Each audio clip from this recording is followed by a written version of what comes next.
Hello everyone, my name is Marion with DTM Real Talk Channel. It's the channel that you can tune into, have the ability to listen to the thoughts of others about topics all over the world that touch every one of our lives. Everybody goes through basically the same thing. There is nothing new under the sun. So if you're going through, someone else has already been there. Maybe you can find hope. Maybe it's a pathway that can set you on the right road just by tuning in. So DTM Real Talk, just keeping it real. And if you like it, like us at the bottom, subscribe, and let us know just how we helped you. Just keeping it real. Nothing but love.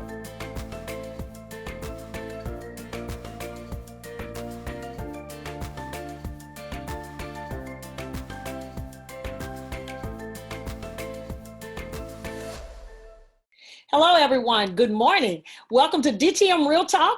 And I'm really ecstatic today to have a very special guest. Her name is Cheree.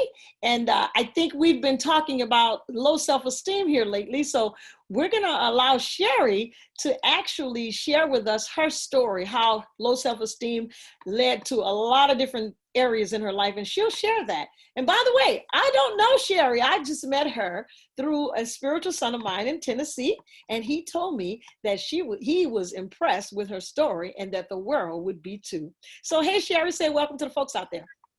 Hi, how are you doing? Everybody's doing fine and excited to hear what you have to say about the things that you've gone through. Well, where are you now again? Tennessee, right? Yes, in Morristown, Tennessee. Oh, awesome. So tell us a little bit about your background. You know, as a child, your parents, your sibling, where did you grow up? Talk about that for us. Well, I'm an Army brat, so I've lived everywhere. Okay. You name it, I probably might have been there, maybe. I don't. I lived with my grandmothers when my dad was overseas. Yeah, I don't know. So siblings, did you have any siblings? Yes, I have a sister. Well, she's a stepsister, but she's still sister. We have the same mom, right. Different father. And then I had a brother. He just recently passed away in June. Sorry. Yeah, so sorry. Okay.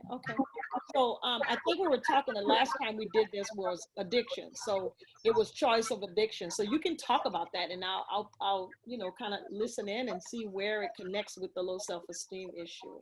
So you had a couple of choices of addiction, if I recall correctly, right? Yes.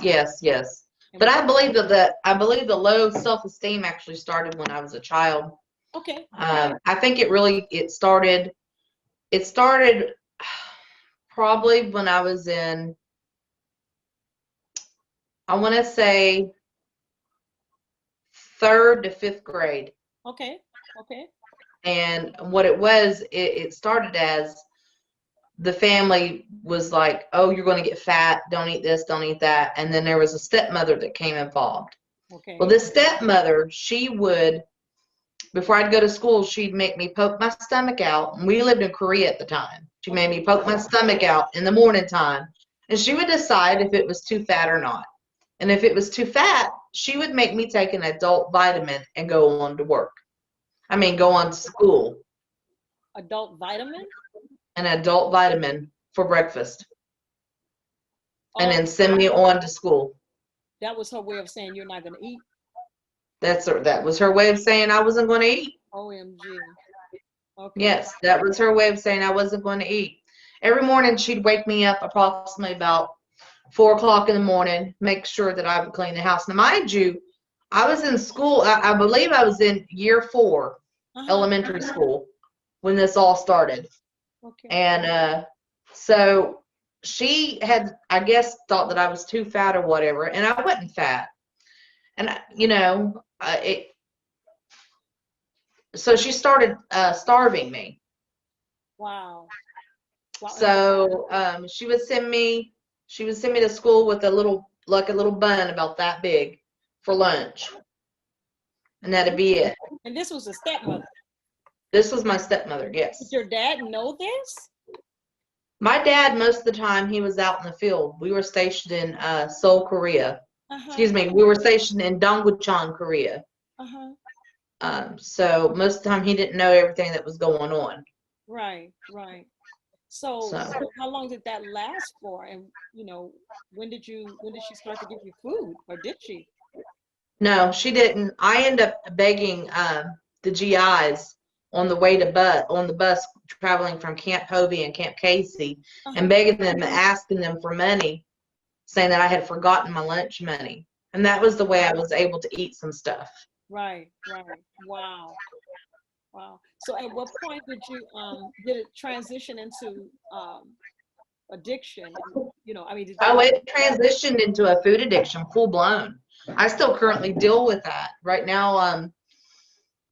2 years ago, I was pegging almost 270 pounds. Mm, Well, right now I'm down to 230, 233. awesome. So, I mean, it led into the low self-esteem led into bulimia, where Right. I'd make myself throw up. Yes. Uh, because I guess I felt like as a child that, you took all this from me. You didn't let me choose for myself. So I'm an adult now, and I'm going to choose to eat whatever I want to eat and do what I want to do. Right. And that was the wrong way of thinking But that was the only way you knew to think at that time. at that time. Yeah. Correct. Yes. Correct. Yes. So now I'm doing like portion sizes. I'm weighing food out. I'm watching the calorie intake and stuff like that. So that way I can get back down, because now I want my body to be a living sacrifice, holy and acceptable unto God. Right. Right. So And it's a process. It's a process. So thank you for sharing that, because a lot of people, go through it, and you never know what anybody's going through until they tell you. So when you begin to deal with that, I think you said before to me that you kind of transition into, I forgot, was it sexual addiction? Or because folks, you need to know out there, right. addiction is an addiction is an addiction. It doesn't matter whether it's food, sex, candy, or chocolate, drugs. It doesn't matter. An addiction is something that you have no control over, and you need help with it because you're addicted to it. You're strong on it's stringing you instead of you stringing it. So share with us how. Now the sexual addiction that led to low self-esteem as well, because when I was growing up, there was some things that was going on that shouldn't have been going on, as far as adults touching me as a child. Yes. And I was told that you will never be loved if you tell anybody. Wow. So in my head, I was thinking, okay, sex, if I give sex, then somebody will love me. And this lowered my self-esteem. And that was the incorrect way of thinking. Sure. I was told wrong. Sure. So I went through this probably from childhood all the way up until I'd say the age of, since maybe 2013, 2014. Wow. 2015. We'll give 2015, Okay. because that's when the scales fell from my eyes. Yes. And then that's when I started to understand everything better. Right. So yeah, I mean that was, I mean, it was compound of lies upon lies upon lies that I was being fed. Right. And it was tough. Of course it was. Of course it was. It was tough. And the thing is, we go through life, and we don't understand the reason for the feelings that we have, but it's from the environment that we grew up in and what happened to us when we were younger. And This stuff was put into me. yes. So eventually it came out of me. Yes. Absolutely. So when did you start? When was the drug addiction? When did that start? Talk about that for us for a while. The drug addiction, it started back in, I want to say, my youngest son, he was born in 2005. So I want to say it started in 2005, because at that time I was actually using cocaine. I was not smoking crack cocaine, but I was using the pure cocaine in 2005. Right. So 2005 to 2010, there was drug usage. And then from 2000, I'd say from maybe 2000 to 2015, there was alcohol addiction as well. Okay. So we're looking at a trend here. We're looking at mockery, bullying, or actually bullying from your stepmother. We're looking at all of these things creating low self-esteem to start vaping. Exactly. Yes. I was on depression medication for a long time. Until, it's just like in 2015 for me, it was like my mind just kind of just blew up. It could not comprehend everything that was given to me. It was like, and in my mind, I was told, you don't need these medications. You need me. You need me. And no, don't get me wrong. I'm not telling anybody to get off their medicine or anything like that. Not. You're telling your story. But what I'm trying to say is, for me, it wasn't right. Right. It was just another substitute to hide something over. I wasn't actually dealing with that problem, And then I don't take any depression medications anymore. They had diagnosed me bipolar, manic depressive, borderline personalities. I don't have any of that. Amen. Okay. Glory to God. I don't have any of that. Okay. It was nobody actually asked me about what had happened in my life. What had transpired, what did I go through? And then when I started to talk about it, I did become manic because I didn't know how to use my words. Okay. Right. So instead of trying to find out why you're doing these things, they just start shoving medicine down your throat, huh? Exactly. Yeah, exactly. Right. And that's not always, in my case, that was not always the correct answer. Absolutely. It's dealing with the root. It's about dealing with the root problems. And that's what we've been talking about this last 30 days, coming up to now. And so talk about, I think you mentioned to me the sexual addiction as well. When you said, how long did that last? And who introduced you to drugs? That's what I want to know. The sexual addiction actually started probably when I was a kid. I was probably, I don't know, I think it started as like little love pats or whatever. It was attention grabbers. It was used for attention. It got really heavy when I was probably about, I want to say 14 years old. Okay. And I still didn't know any better. I was that naive. Yeah. Because, I wasn't allowed to watch TV. I wasn't allowed to do this. I was go outside and play, child.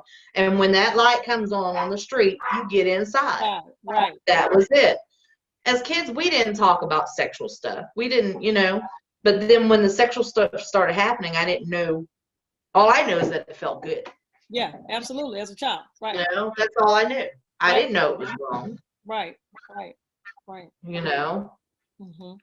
But then I got to thinking and started hearing some things. Then I started to find out it was wrong. So that's, it started then. Right. So let's go to the drug addiction. So I'm listening to you. So who introduced you to the drugs? Okay. Well, when I was 17, I remember it was July 1st. I'm sorry, it was January 1st. It was New Year's Eve or December 31st. That was the first time I had gotten alcohol. Okay. That somebody in my family gave me some alcohol to see if they could do whatever they wanted to do with me. Okay. That started then. Okay. So, the alcohol started then at 17 years old.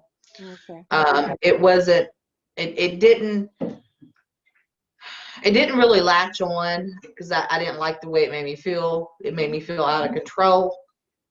So I remember purposely going into the bathroom and making myself sick. Okay. Wow. And this was just from one drink.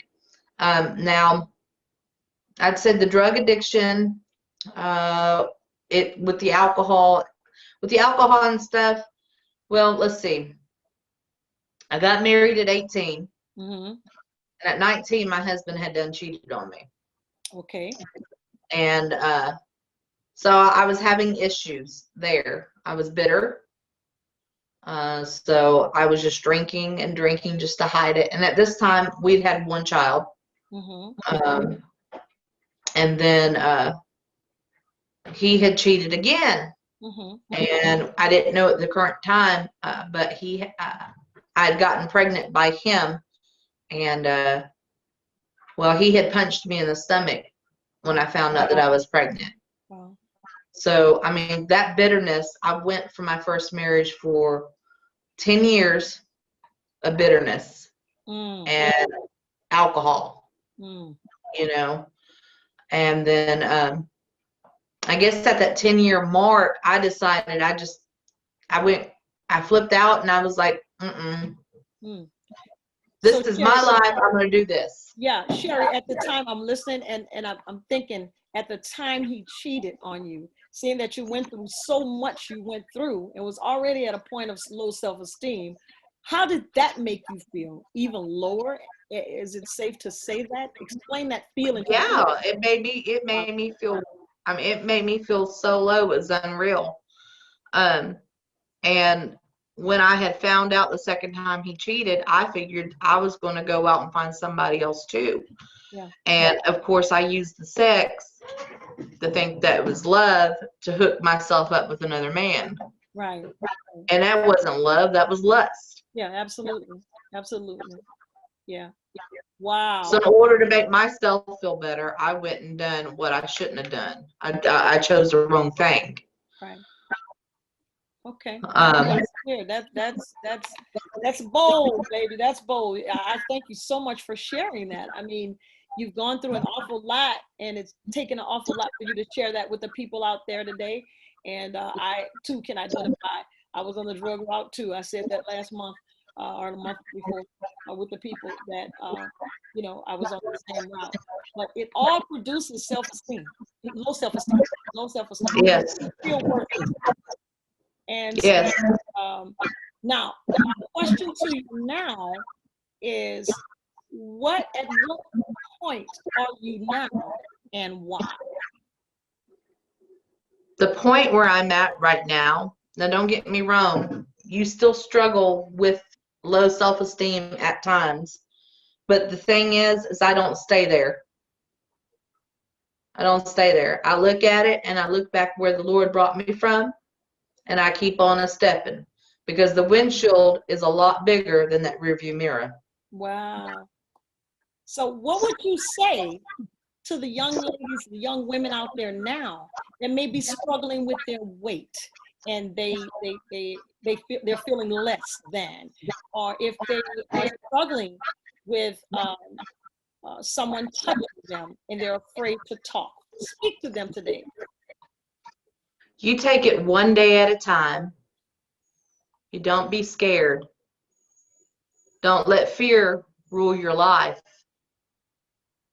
If one person won't listen to you, then try another. Eventually, you're going to hit the right one, and they're going to get you some help. And they're going to help you, because they could probably see themselves in you. Wow. So keep on keeping on. Wow. Press forward toward the mark. You got to press. You got to keep doing. Wow. Thank you so much, Cheree, for sharing that with us today. And you are amazing. That's all I'm going to say. That's all I'm going to say. You're looking good. Congratulations on your pounds that you lost. And you keep pressing too. Keep pressing. And enjoy you all the rest of your day on purpose, because we are just keeping it real. Thanks for watching DTM Real Talk. Be sure to join us for more conversation. And oh yeah, don't forget to hit that like button, share, and subscribe while you're there.